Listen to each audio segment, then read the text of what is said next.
ত্রিশূল, ডমরু, অর্ধচন্দ্র সবাই দেখেছেন, কিন্তু মহাদেবের এই 5টি জিনিসের আসল শক্তি আপনারা জানেন? আজ আমি বলবো 5টি শিব প্রতীকের গভীর রহস্য। 1 নম্বর, ত্রিশূল। ত্রিশূল মানে শুধু 3টে কাঁটা নয়। পুরাণে বলা হয়েছে ত্রিশূল 3 ধরনের শক্তিকে নিয়ন্ত্রণ করে।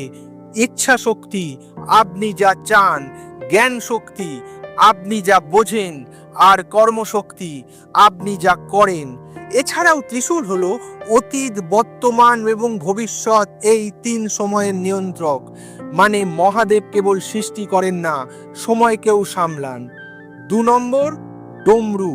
শিবের ডমরু হলো নদব্রহ্মা, যেখানে শব্দ থেকেই সৃষ্টি হয়েছে। পুরাণে বলা হয়েছে শিব তাণ্ডব করার সময় ডমরুর তালে জন্ম নেয় 14টি মহেশ্বর সূত্র, যেখান থেকে সংস্কৃত ব্যাকরণের জন্ম। মানে ভাষা, জ্ঞান, শব্দ সবকিছুরই উৎস এই ডমরু। এটা সৃষ্টি ও বিনাশ চক্রের হার্টবিট। 3 নম্বর, অর্ধচন্দ্র। মহাদেবের মাথায় যে অর্ধচন্দ্র, এটা এক গভীর প্রতীক। চাঁদ মানে সময়। পুরাণ বলে শিবের মাথায় চন্দ্র মানে তিনি সময়কেও থামিয়ে রাখতে পারেন, সময়কেও নরম করতে পারেন। এই জন্যই তাকে বলা হয় মহাকাল, সময়েরও গুরু। 4 নম্বর, গঙ্গা। গঙ্গা দেবী মহাদেবের জটায় কেন? কারণ তার শক্তি এত প্রবল, এত আত্মশুদ্ধিময়, যদি পৃথিবীতে সরাসরি নেমে আসতেন সব ধ্বংস হয়ে যেত। মহাদেবী একমাত্র শক্তি যিনি গঙ্গাকে ধারণ করতে পারেন। এটা প্রতীক অরাজকতার মাঝে নিয়ন্ত্রণ, অশুদ্ধির মাঝে শুদ্ধতা এবং বিপদের শক্তিকে নিজের মাথায় নেয়ার ক্ষমতা।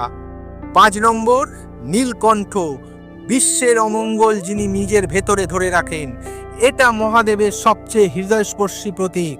সমুদ্র মন্থনে যখন হলাহল বিষ বেরিয়েছিল, পৃথিবী রক্ষা পেতে একটাই পথ ছিল। শিব তা নিজের ভেতরে আটকে রাখলেন, কিন্তু গ্রাস করলেন না, কারণ তাহলে সবই ভস্ম হয়ে যেত। তাই শুধু গলায় ধরে রাখলেন। নীলকণ্ঠ মানে পৃথিবীর কষ্ট নিজের মধ্যে রাখা, নিজের যন্ত্রণা নিয়ে দুনিয়াকে শান্তি রাখা। এটাই শিবত্ব। যদি গল্পটা ভালো লেগে থাকে একটা লাইক করে দেবেন, বন্ধুদের সঙ্গে শেয়ার করবেন এবং কমেন্টে লিখে দেবেন হর হর মহাদেব। আর মিথিক বাংলা চ্যানেলকে সাবস্ক্রাইব করে দেবেন। মিথিক বাংলা, যেখানে পুরাণ জীবন্ত হয়।